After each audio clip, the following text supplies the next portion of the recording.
Hello and welcome to another video, and welcome to the video sorry for that. Welcome to the video in which we will discuss who are the big gainers and that big gainers and big losers, and we're going to talk about every country and the performance of them in Eurovision this year.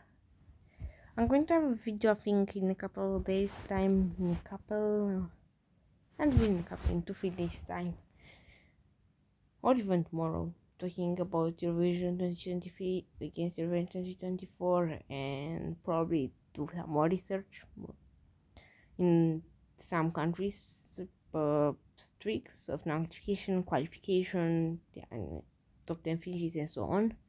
Finally, we have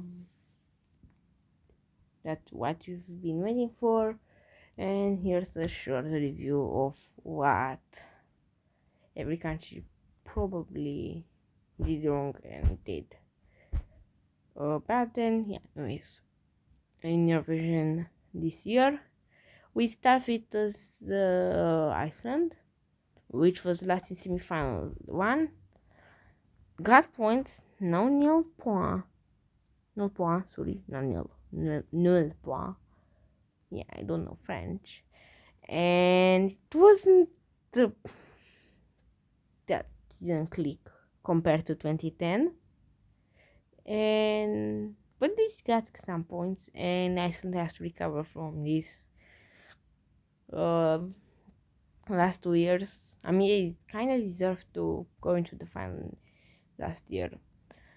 For the next country, which is going to be Azerbaijan, we kind of expected it to.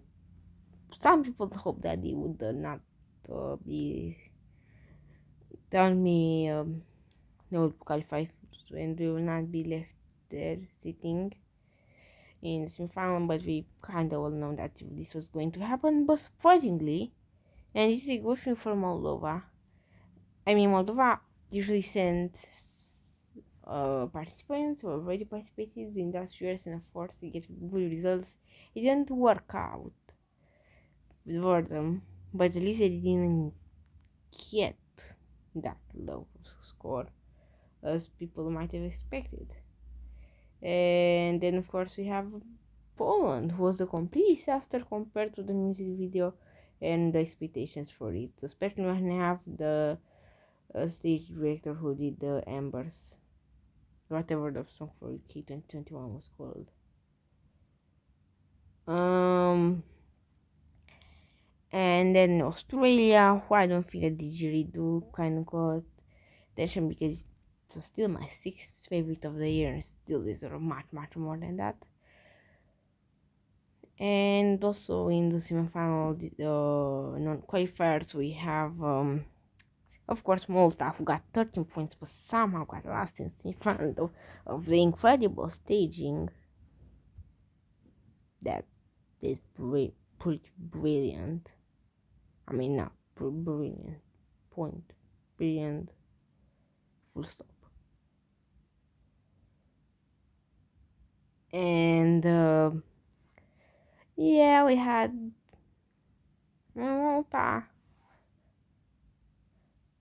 They kind of lost confidence now, I think.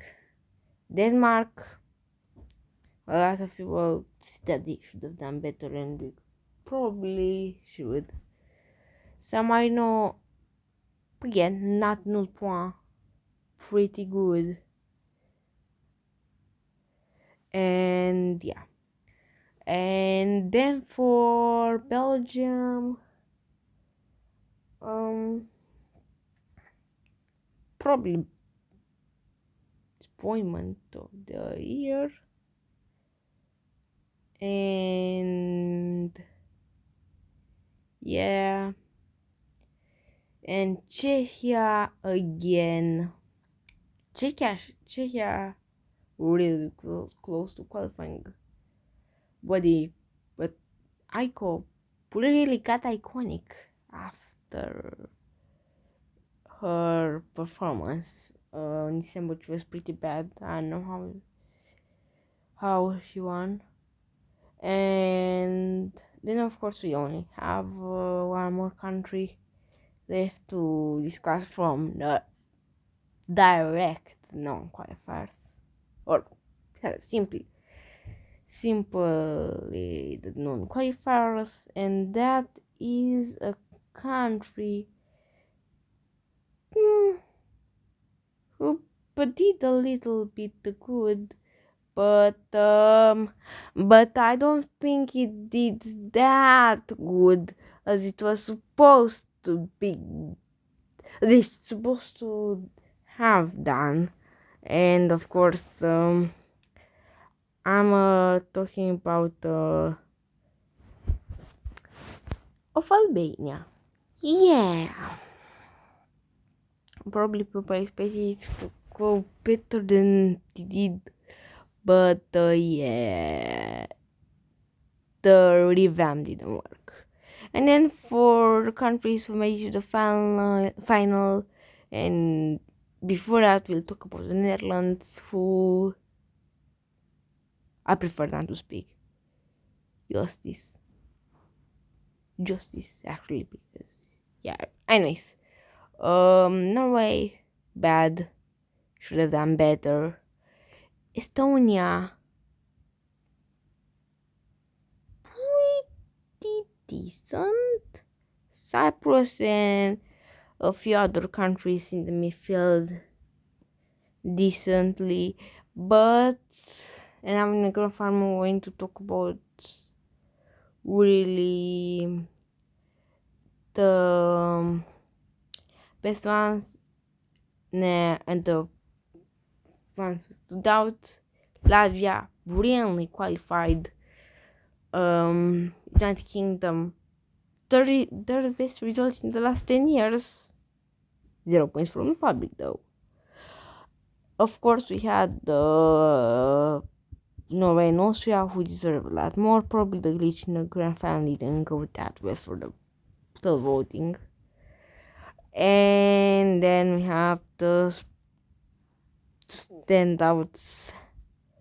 Midfield kind of did well. Serbia did well. Sweden, Armenia, Latvia, and Lithuania did well. But now we're focusing on the top six. And yeah, I haven't forgotten Italy. They're also in the midfield pretty good. I mean, if they consider seventh place for Sweden, if they consider seventh place for Benjamin Ingrosso disaster, then eighth place for Marcus and Martinez should be a disaster too. Anyways, Ireland, the best placed half Swedish person, at least apart Swedish person in the whole contest. Tag really did what they were supposed to do, and they had a great staging, well, of course, none other than a 22-year-old. And yeah, massive gain. And finally, you don't have to consider Jedward's 2011 was their best result of the century.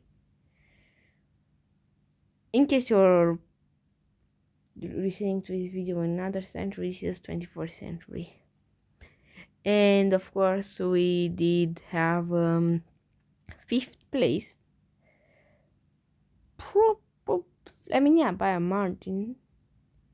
Israel, here I prefer not to speak. We already knew that they would get a good amount of votes because people voted for them, especially immigrants. And yeah, I prefer not to speak. And of course, we can go to we can then go to France, who did well in the jury and yet vote of the voice cracked in the jury final. It's the second time in succession then that the big five country that a big five country gets fourth place. Just ahead of them, like 8 points ahead of them, is Ukraine, who really did well with the vote. Croatia televote's favorite, but Switzerland massive gain. I mean, Croatia did gain the best result ever, and Baby Lasagna sold out free concerts in Zagreb. Congratulations to him and congratulations to Nemo. They did amazing staging. They had amazing singing and they did amazing job on the vocals who gained such many jury points that even if they came the lowest ever, a country has won from the jury on televote, fifth place. I mean, only 1 point behind France, but they still won. Congratulations, Switzerland.